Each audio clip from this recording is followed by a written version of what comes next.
Good morning, YouTube. Welcome back to Fine. I am back in Paris and I cannot tell you how happy I am.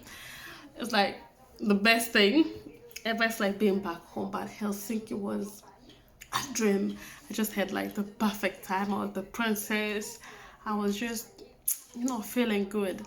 Yeah. So I'm back to reality. I just arrived. I didn't even tell you guys this, but I think it's why I posted something about some dancehall queens in Paris. So yeah, I landed at 1:30 in the afternoon. No, fast. Let's begin. It's going to be like a good story time. I was living on the 4th, so they did like a farewell party for me on the 3rd. We cooked very nice Kenyan food. We had people invited over, friends, yeah. And I was like feeling so sad. I really didn't believe I was going to leave like the next day, and I had a flight for 7:30 a.m. In fact, 7:20 a.m. So that was really hard. Considering it was cold and whatever, but I was really it's such a good place, good friendships, like good times, so much fun. Yeah, we prepared some very nice beef stew, some ugali, some chapati, some beans karanga, fry some nice things. We had like a lot of sugary stuff. We had champagne, we had wine, we had whiskey, we had beer, we had gin, we had literally everything like to get you fucked up. And we had promised we are not going to sleep, but they are kids, and that's why we had to sleep somehow. They had to leave, so they had to be dropped off at somewhere. I think it was almost at 2:30, almost 3 a.m. That's when they went home. The rest of us were busy getting drunk, eating, vibing all the way. And oh man, I did not want to leave. So this is what happened. I was cooking and I said, I'm not going to drink until I'm done cooking. But halfway through, not even halfway, I started doing the chapati. I just said, no, everyone else can do that. I just want to go and dance. So I went dancing, I started drinking, and that's how I got fucked up. Really fucked up. So fucked up, I didn't even know what I was doing. I didn't lose it totally, but I had to. Yeah. And after that, what else? Yeah, and then when people started leaving, the last person left at I think 4 a.m. I don't know. I really don't have a good memory of that because I was kind of out of it. I was having a good time. I was trying to forget I was leaving the next day. So after that, we went to bed at 5 a.m. And before I went to bed, this is what I literally did at midnight when I realized, oh no, I might miss my flight and I was not going to do any of that. I set alarms from 5 o'clock every 5 minutes. No, it was every 10 minutes. 5 o'clock, 5:10, 5:20, 5:30. From 5:30 it was every 5 minutes. So 5:35, 5:40, 5:45, like that. And the first alarm, I went to sleep at almost 5 o'clock, a few minutes to 5 o'clock. So the first alarm went before I even got to sleep. When I woke up, oh, that was so hard. It kept ringing every 10 minutes. Every 10 minutes. Oh God, stop already. Then I kind of slept through the rest until it was 6 a.m. and I just had a knock at the door. Are you ready? We have to go. I was like, oh well, it's getting. Then the lights just went on and oh, damn it, I had to wake up. And people already, my friend was taking me to the airport. He was already in the car.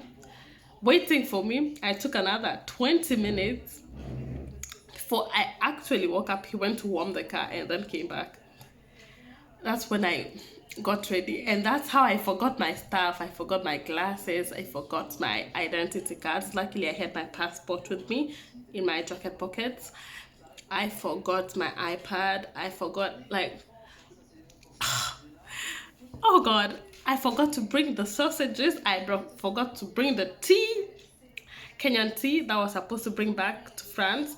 I literally forgot so many things, but anyways, I didn't have space for all that, so I'm gonna have that sent over to me, like, or something, DHL, something, I don't know. Yeah, but I'm going to get them anyways. It's not that far. And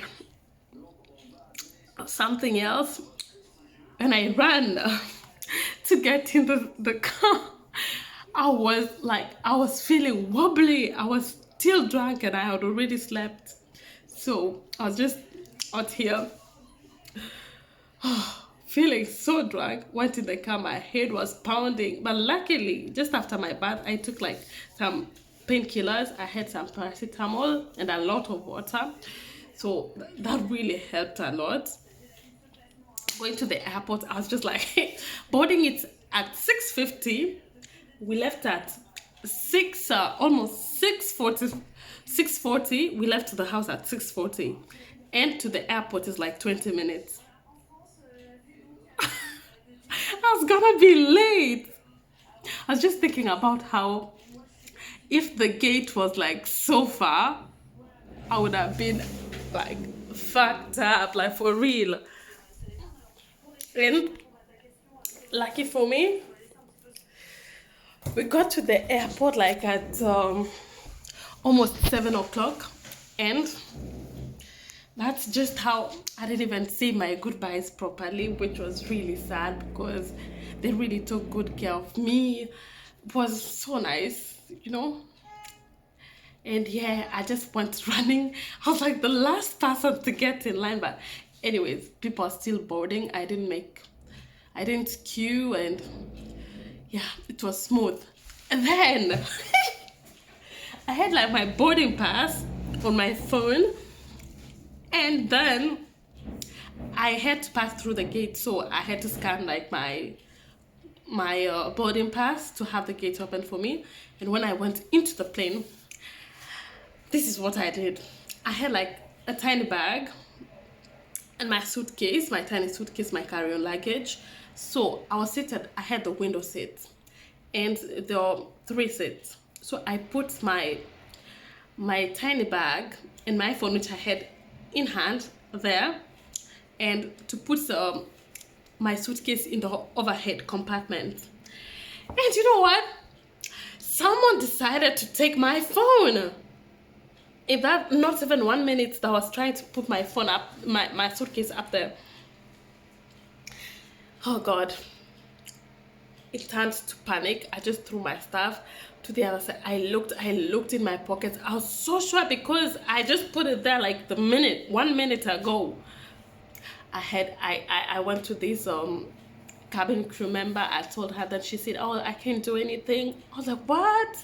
You can go and ask, they can make an announcement. So I went to the front, told another cabin crew member. Oh, she was so nice. Oh, I was actually flying with Lufthansa Airlines. She was so nice. She asked me to, I gave her my number. She started calling. We tried to brainstorm how I would have lost my phone. She sent someone to check on the, how do you call it, the place between the gate and the airplane, yeah, the tunnel, and asked people to check under their seats. She made an announcement. Then finally she told me I'd have to stay to be the last person so that we can check if it's there. Yeah, she was really empathetic, and yeah, they served me extra snacks actually to make me feel better. So that was good. Though it wasn't helping because like that moment I had like a missed call from my friend. I had to confirm that I got in the plane. So if I did not confirm, he would be worried that he already went home I'm stuck at the airport, I missed my flight, you know, something like that. But luckily, that was not the case. And just a ton of events. Just listen. This is what people do, like fucked up human beings. When it was time to get off the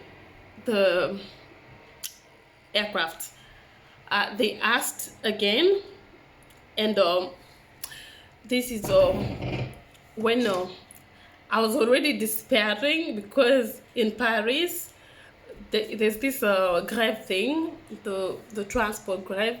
So I was wondering how I was going to get myself an Uber or a taxi or a Lyft, something, if I didn't have my phone.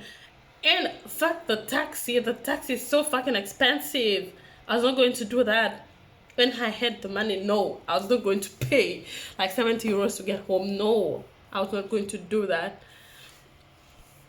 So I was just feeling terrible, although I slept almost the whole flight.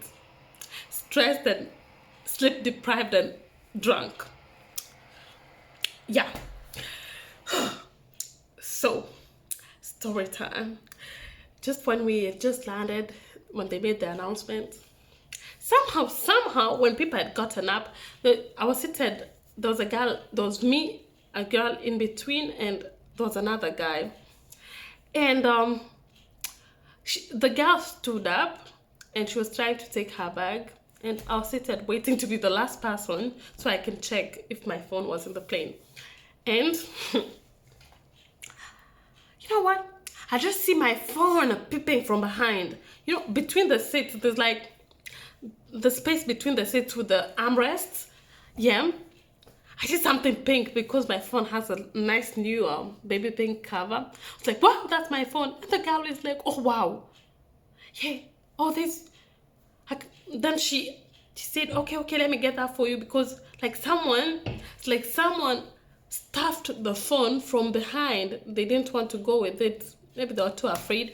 They had taken the phone and they wanted to give it back, that they couldn't come straight up and say, is this your phone? Because I would have known they had taken it in the first place. So they put it in between the seats. And boy, that was as much as someone tried to take it and put it back,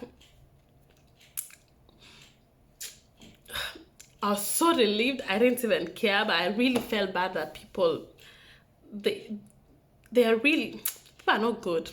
Let's just say that. They are not. They are fucking not good. And that's when I got my phone, and the lady who tried, the cabin crew member, she was so happy for me. She was like, oh, that's so nice, you got your phone. Everyone was like, oh, that's so nice, so happy. I was like, yeah, thank you. And that's how I left. And luckily, the train was working, the Area B. And I got to go home. I had to wait 30 minutes, but that's okay. I went to my friend's house and slept it off, because I had made plans to go out. It was Saturday. There was no way I was going to miss it. No fucking way. So, Mimi, I went partying on Saturday night, and that's why I posted that video. Because in Helsinki, we tried going out, but that place is just too rigid, man. I never got to experience the party life. I was so hyped for it 3 times. It never happened. So, fuck it. Paris is the place to be. It was a reggae dance whole night in Wanderlust. Wanderlust is at Chaos Terlids. We fucked things up. But I didn't drink that weekend. That Saturday, on Saturday. So, when I had the energy to just land and then party, don't ask me. I'm that kind of girl. Anyways, thank you for watching. That was quite a story time. I'll be posting the videos from Helsinki. I'll start editing before I go back to school, so that I don't have a lot of work. and then we can catch up. Thank you for watching. I know I'm a little bit shabby. I just woke up here, woke up this way, hashtag. Yeah, keeping it real.